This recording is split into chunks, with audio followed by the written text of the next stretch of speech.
کہا انہوں نے بھی ہے، چونکہ قائل نے ایک وصف کی بنیاد پر حکم لگایا ہے، اور جب وصف کی بنیاد پر حکم لگایا جائے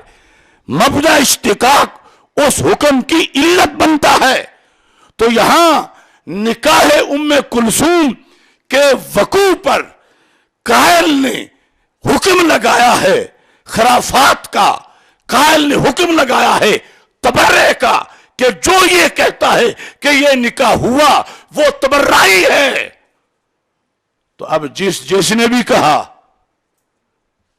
ماننا پڑے گا کہ اس قائل نے ان سب کو تبرعی کہا ہے، ان سب کو گالی دی ہے، ان سب پر یہ حکم لگایا ہے۔ تو لہذا یہ کون سی منطق تم بول رہے ہو؟ جب تمہارے باپ نے یہ کہہ دیا کہ نکاح ام کلثوم کا ذکر کرنا، اس کی حکایت کرنا، اس کی روایت کرنا، اس کو صحیح ماننا، اس کو کتاب میں لکھنا، یہ گستاخوں کا کام ہے، مرتدوں کا کام ہے، یہ خرافاتیوں کا کام ہے، یہ تبرعیوں کا کام ہے۔ اب اس جرم سے تیرا ابا نہیں بچ سکتا کہ اس نے داتا صاحب پر بھی یہ لفظ بولے ہیں، جو قائل ہے اس نے یہ گالی اس کو دی ہے۔ اور یہ قانون تم اگر چوک میں کھڑے ہو کر بچوں سے بھی پوچھو تو وہ بھی یہ بتائیں گے۔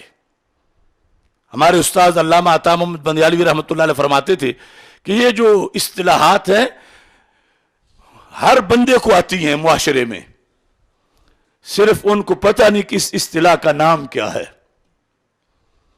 مثال کے طور پر بچے کھڑے ہوں اور ایک بچہ پھکڑ تولتا ہے، گالی دیتا ہے، کہتا ہے جس نے یہ پانی پیا ہے اس کی ماں کو فلاں تھوک، بچہ کہتا ہے، اور 10 بچے وہاں کھڑے ہیں محدث نہیں زمانے کے، اور پانی انہوں نے پیا ہوا ہے وہاں سے، وہ فوراً اس کو ڈنڈا مارتے ہیں کہ مجھے تم نے گالی کیوں دی؟ یہ نہیں کہتے کہ میرا تو اس نے نام ہی نہیں لیا، چونکہ اس نے گالی دی ہے اس وصف کے ساتھ، حکم لگایا ہے کہ جس نے پانی پیا ہے اس کی ماں کو گالی۔ تو اگر 10 نے پیا ہے وہ سمجھیں گے ہمیں گالی دے رہا ہے، 5 نے پیا ہے وہ سمجھیں گے یہ بندہ ہمیں گالی دے رہا ہے، اگرچہ وہ ان میں سے نام کسی ایک کا بھی نہ لے، وہ سمجھیں گے کہ اس نے ہمیں گالی دی۔ ایسے ہی ہے نا؟ یہ عجیب نقیب الاشراف صاحب ہیں یا نقیب الاذلہ ہیں کہ جن کو اتنا پتہ نہیں، ایک کلی حکم لگا کر کہ جو بھی نکاح ام کلثوم روایت کرتا ہے، حکایت کرتا ہے، یہ مانتا ہے وہ تبرعی ہے، مرتد ہے معاذ اللہ۔ اب جس نے بھی یہ لکھا ہے، جس نے بھی یہ بولا ہے، یہ گالی اس کو ملے گی۔ اور ان میں داتا صاحب بھی ہیں، امام بخاری بھی ہیں، اور ہزارہا ائمہ ہیں۔ لہذا ہم نے 1% بھی تجھ پہ کوئی الزام نہیں لگایا۔ ہم نے جو کہا ہے کہ داتا کے عرس پر سٹیج پہ چڑھنے والوں کے ایمانی شناختی کارڈ چیک کرو، کیا ان کا تعلق اس بندے کے ساتھ ہے کہ جس کی فکر کے مطابق داتا صاحب پر تبرعی کا تانا آتا ہے، داتا صاحب پر توہین اہل بیت کا تانا آتا ہے، تو پھر اس کو دھکا دے کے پیچھے ہٹاؤ کہ یہ سٹیج ان کے لیے ہے جو داتا صاحب کو محب اہل بیت مانتے ہیں۔ لہذا ہم نے کوئی تجاوز نہیں کیا، جو جرم تھا اتنا ہی بتایا، اور وہ اصول کے مطابق جرم ہے، اور اس جرم سے تم انکار نہیں کر سکتے۔ کتابیں جلا بھی دو گے تو جرم پھر بھی جرم رہے گا، کیونکہ کرنے والا تو مر چکا ہے۔ وہ اس وقت توبہ کرتا تو پھر تھا، اور یہ آج آ کے اس کی صفائیاں دینے لگا ہے، تو میں یہ لفظ کہہ کر ان کو